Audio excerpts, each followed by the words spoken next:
Let's be honest, when it comes to the Robertsons, nothing is ever done halfway.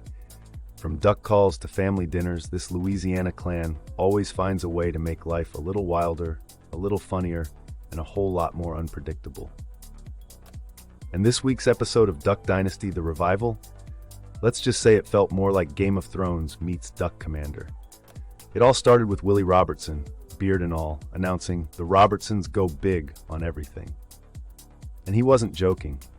What began as a casual father-son moment on the golf course between Willie and John Luke quickly escalated into a full-blown role-playing fantasy game, night costumes, obstacle courses, inflatable dragons, and all.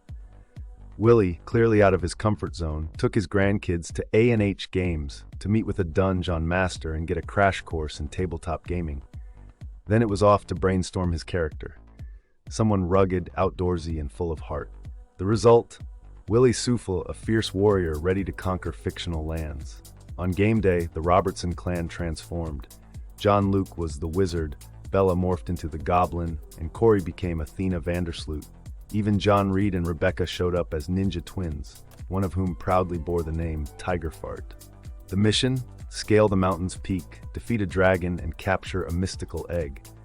From Nighty Niff Toss to Old Cornhole, Willie went from confused to competitive, and soon, he was fully immersed in the world of foam swords and medieval snacks. But the episode wasn't all cosplay and corn toss. Elsewhere in Monroe, Sadie Robertson had some big news of her own.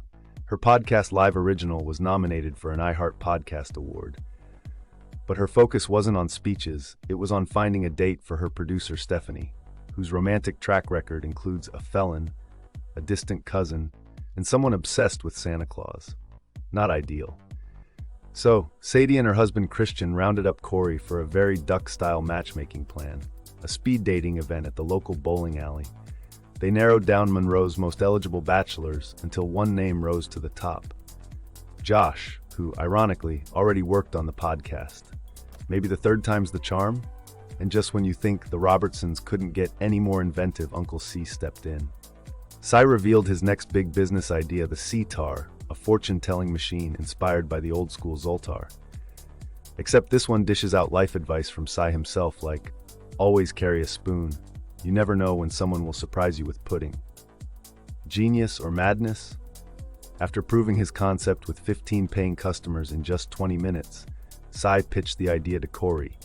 To everyone's shock, she loved it. The Cy-Tar will soon be blessing the Robertson Museum gift shop with wisdom $1 at a time.